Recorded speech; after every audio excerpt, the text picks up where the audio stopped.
apparently we're eating one of these every single week. A health alert about a new study looking at microplastics. They've been found in almost every organ in the body. Microplastics in the air may be leading to lung and colon cancers, according to a new study.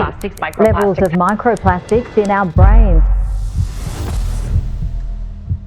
Okay, obviously we're not literally chewing on credit cards. So what on earth is actually going on? Well, apparently the WWF have done some research which said that we are eating 5 grams of microplastics every single week. That's roughly the weight of a credit card. And over a month, the equivalent of a plastic hanger. That's how much we are eating in a month.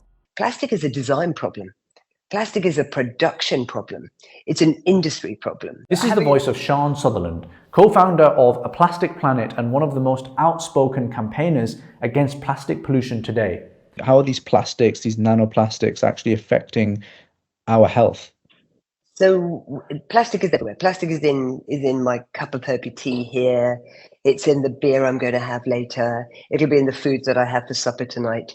Plastic is endemic in the food chain. So there is no foodstuff or part of soil or ocean or air that we have not infected with plastic now. So in this video, I'm going to be digging into how on earth this is all happening and how bad is this actually for us? And can we put a stop to it? And is there a way for a savvy investor to make some money out of all of this as well? For those of you new to this channel, I'm Ibrahim and I run an investment firm called Curate Capital. And we invest in the latest breakthroughs in science and technology. And this channel is my way of sharing all of the cool stuff that I find along my journey. This is a plastic bottle, and this is a perfectly clean glass of water.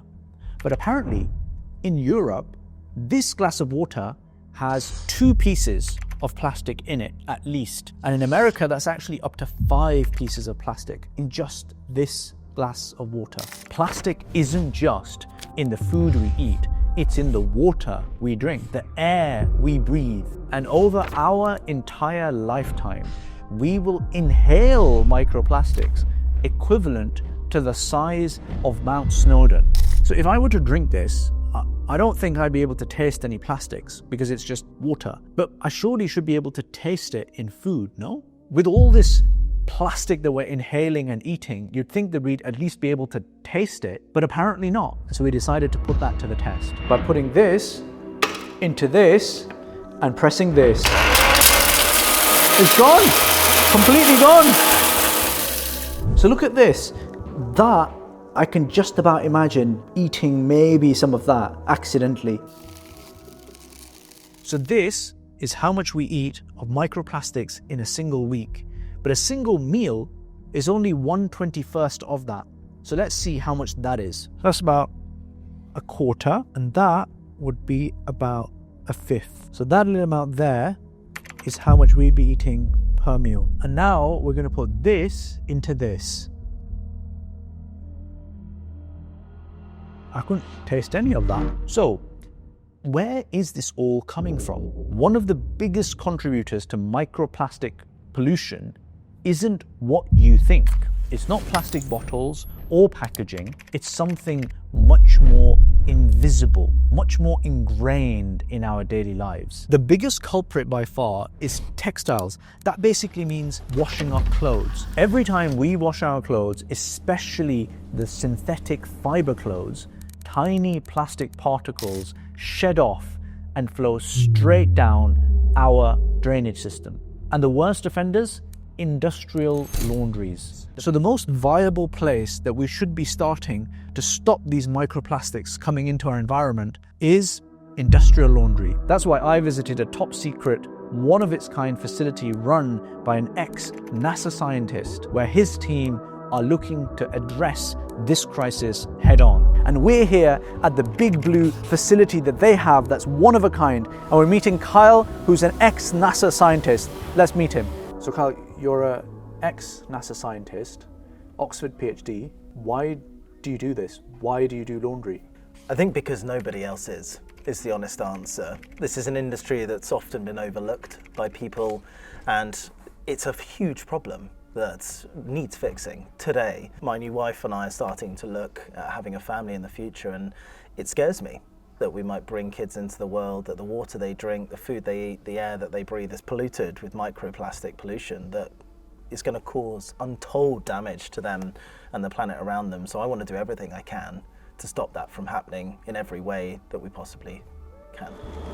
Not the most flattering of headgear, but... Oh, here we go, here we go. Here we go. This is, the last time I put this on was at the Euro Packaging. Yes, I'm sure you'll have done this before. So this is where the magic happens. Oh, wow. This is a huge place. What we'll do is we'll go to the far side and then we can walk round and then show you all the good bits. Let's do it. Primary thing we're trying to solve in the industry. Yeah. Because laundries of our size consume millions of tons of CO2 and emit it through natural gas burning. And then again, millions of litres of fresh water just ripped off the grid and then used for cleaning and then thrown polluted down the drain again. We use this system for reclaiming that water, but also filtering it and treating it. Right. So this system prevents millions, if not billions, of pieces of plastic microfibers from entering our rivers, streams. That machine there does that? All of this, yeah. Right. Microfibers, polyester, polyamide, plastic, cotton as well, get filtered out over this device. Anything larger than the gap between the mesh falls through, but then all of the microfibers collect. So you can see them all here. This is microfibers? Yeah, this is actually microfiber. So you can actually see it, a mixture of all sorts of different microfibers, lots of different types of plastic that comes off the washing process. And otherwise, if you hadn't caught this stuff is going to end up straight down the drain. Right. And then it will go through the sewage treatment plants and then back into our drinking water. But minute amounts of this would presumably still remain, right? Correct, yeah. So we will be drinking this? Yeah. The bits that we can see, this stuff, is not dangerous because you can filter it out. What is dangerous is the stuff you can't see. So what can we as consumers do to actually put pressure on these companies? I mean, obviously as consumers, our choices on where we purchase and what we do with our laundry is really driving this change. I would suggest that consumers buy textiles that are made from more natural fibers, like wool, cotton, but also maybe modern fibers too, like tencel and viscose, which are organic as well in nature. And they can be degraded, you know, if they do. What does that mean? They can be broken down into essentially food for bacteria in the ecosystem, whereas plastic can't. You know, it persists for hundreds, if not thousands of years and clogs up not just the sewage treatment plants in the UK, but eventually us as well. So the water goes through this filtration first. Yeah. Then the water gets taken up into the top of this massive tank here, which is a big biology tank. It's got bubbling bacteria that digest all of the cotton or anything organic, leaving purely the plastic. Let me go grab the key so I can take you guys up. I remember these. I remember these from back at university. I used to see these people cycling around with these Oxwash containers. We are going into a top secret facility that people have literally tried to break into to steal the secrets from this place. That's how high tech this is. Just come up real slow. Right. No rush. The things that we have to do to get you guys content. We're 30 feet in the ground above the tank where I showed you where the first microfibers get filtered. That water then comes over here and you can see it's dirty, isn't it? Yeah. The brown colour is not dirt. Okay. The brown colour is actually the microbes that are digesting and eating anything that is not plastic. So this is like a bunch of living organisms in there. Yeah. Wow. Like a microbial soup. This brown colour is good. That actually means the bacteria is growing, it's thriving, cleaning up the water for us. So this is the membrane bioreactor where the soup over there of the bacteria and water is bubbled and then pulled through membranes with bacterial biofilms that filter out any of the now probably about the width of a human hair or so fibers and other detritus before it goes into the RO, the reverse osmosis. Slight blockage in my pipe. Yeah. Let me do my bit for the environment. Oh, it's nice and warm. This quite nice. What are you doing in front? I don't know. I think I'm cleaning it. No, I'm blocking the pipe. I'm blocking these pipes. Thank you very much. You're like Mario, the plumber. All right, let's see what's behind here. So this is the RO plant. So each of these cylinders here is where water under high pressure is forced through that ceramic membrane and is now crystal clean. All of the microfibers larger than a water molecule are removed at this stage. Then that goes where? Down the drain? No, so... Oh, that gets recycled? Correct. You're putting your money where your mouth is because you actually need it clean to use it again. Correct, exactly, Right. Exactly. So you're saying the water in here is at 300 times the pressure of the atmosphere? Yes. So if I was to open this pipe, it looks like a garden hose, but if I was to open that, Kyle would die. I'm done. Oh my God. This is the only manly thing that Kyle's going to do at the office all day. Let's close the door. So these are all dirty items that are coming from customers that will be cleaned today. Who are the dirtiest customers? Ooh, good question. Hospitals or restaurants? I won't name names, but Yeah. they're certainly the dirtiest. This, for example, might seem like a big load of cotton textiles or wool or something like that, but this is all made of plastic. That's not cotton. That's plastic. All plastic, 100% polyester. Oh, bring it out. Right, okay. So wherever you see 100% polyester, That's just plastic. that's literally all just plastic. I mean, it does beg the question about, I don't know, whether we should be even doing that. I mean, healthcare textiles, so used in surgery, in wards, in hospitals, care homes. It's almost entirely plastic based. That's mad. Polyester, polyamide, nylon, like lots of different variants, but all plastic. That no one thinks of. You just don't realise. Like I'm thinking, my son's, he came early, so he's in NICU at the moment, and he's got these pieces of cloth on him. Yeah. And we have to wash our hands and we have to do all sorts to come into the, the intensive care unit.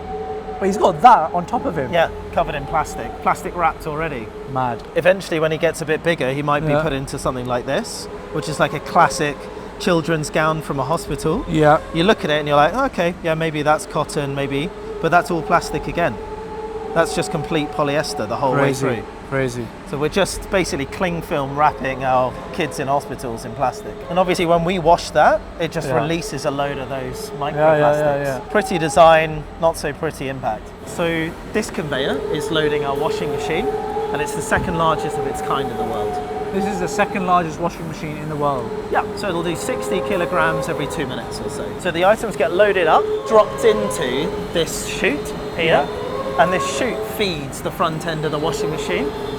Can we see into it? Yeah, you can, absolutely. It's like looking for a capsule, isn't it, Brett? Oh So my God, here look comes at the that, laundry. Look at this, Kabzi.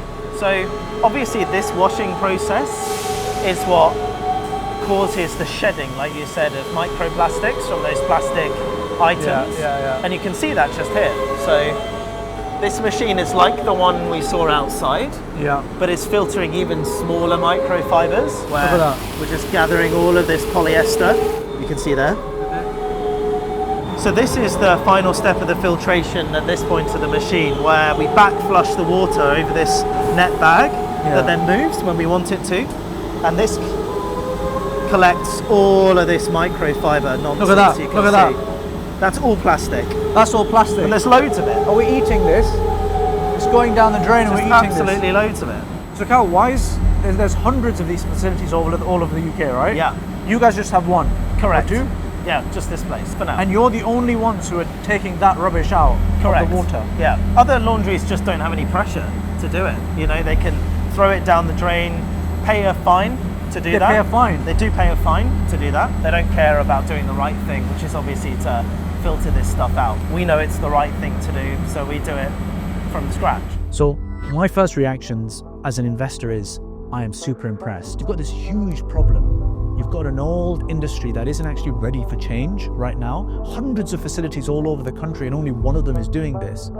And then you've got the fact that there's new technology that is going to completely change the way that laundry is done. Put all of those three things together and I'm really excited. If you're an investor like us, there's a huge opportunity to be backing innovators like Oxwash and others who are out there cleaning up the mess that has been left behind by the old guard. And right now, Because of technology, it's the easiest time in the world to be investing in venture capital. You have a number of platforms, including ours, but a number of others, where you and I can invest in early stage tech startups that we believe in. This isn't just about impact, it's also good investing. And that's what I believe that investing should be all about, where you're looking to try and make money, you're looking to try and solve a problem, but you're also fundamentally trying to change the world.